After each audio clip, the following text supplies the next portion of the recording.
For today's video, at dahil nga film showing namin nung nakaraan, kami nga pala yung nanood ng istorya ni Utoy, at talagang napakaganda nga pala nito. Kaya ito nga pala yung mga nangyari sa aming film showing. Paalis na nga pala kami dyan, at sobrang aga nga pala ng alis namin dito, kasi medyo maaga nga pala yung call time ng aming film showing dyan. Ihatid nga lang pala ako ng mami at daddy ko sa SM, at iiwanan na nga rin pala nila ako doon, kasi babalik na nga lang daw sila pagkatapos nga pala ng aming film showing. Kami nga pala muna idadaan muna sa 7-Eleven, at bibili na nga lang pala muna ako ng ilang snacks para naman may baunin ako sa aming film showing.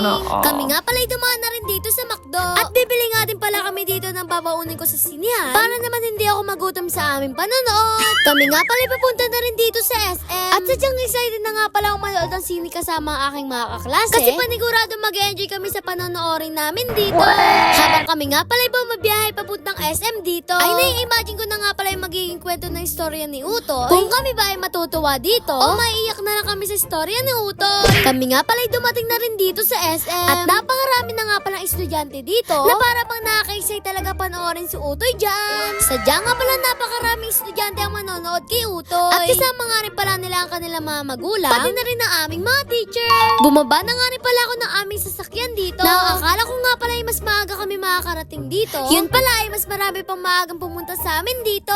Hinahanap ko na nga pala dito yung mga kaklase ko dyan, at mukhang nauna na nga pala sila sa pila dito, na para bang late na nga pala kami ng pagdating dyan. Nakita ko na nga pala ang aking mga kaklase dito, at doon nga na pala sila nakapila sa supermarket. Kaya naman kasama ko na nga pala sila dyan. Paniguradong kulitan na naman ang mangyayari sa amin dito. Sadyang sobrang dami nga palang manonood sa istorya ni Utoy, kaya sa tingin ko ay sobrang excited na rin ang mga kaklase namin dyan, na para bang hindi kami makakapanood sa sinihan ng maayos dito. Nag-umpisa na nga pala kami palakarin papasok sa loob ng SM, at shoutout nga pala sa lahat ng teacher ko dyan, na todo bantay talaga sila sa amin. Kaya naman nakakatuwa ang aming mga teacher na yan. Habang papasok na nga pala kami sa SM dito, ay makikita nyo nga pala talaga dyan na excited na akong manood. Kaya naman pumanig na rin kami dito, dahil sa taas pa yung sinihan na panonoodan namin. Sarado pa nga pala talaga ang SM dito, kasi sobrang aga nga pala talaga ng film showing namin na ito, at napakarami nga pala talaga estudyante ang manonood dito. Kami nga pala yung nakapila na rin dyan, at hawak na nga pala namin yung ticket para makapasok sa sinihan, at sinubukan nga pala namin mag-face unlock dyan, kaya lang ay hindi gumana sa amin dito.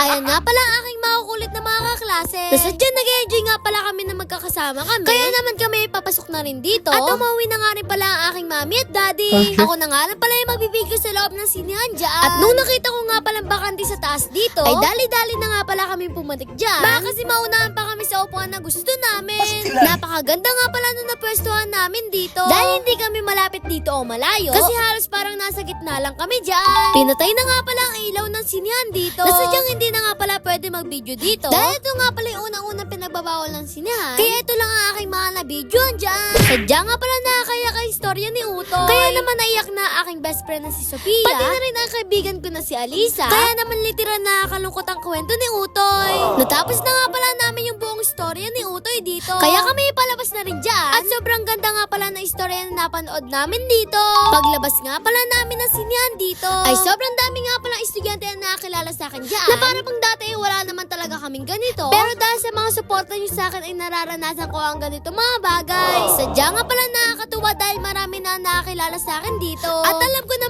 mahal nila ako, kaya sinusuportahan nila ako. Kaya sa lahat na nakakilala sa akin ay maraming salamat sa inyo. Sa Panginoon nga pala ako unang-unang nagpapasalamat, kasi binigyan niya ako ng talento at talino para pasayahin ng napakaraming tao. Kaya naman lagi ako sinisipag na gumawa ng magagandang content. Kaya sa lahat ng supporters o followers ko dyan, ay huwag kayong mahihiyang lumapit sa akin at magpa-picture, kasi parang ayan na lang yung pinakaregalo ko sa inyo sa pagsuporta at pagmamahal nyo sa akin. Yun lang, paalam. Please like, follow, share. Thank you. If you're looking for a good time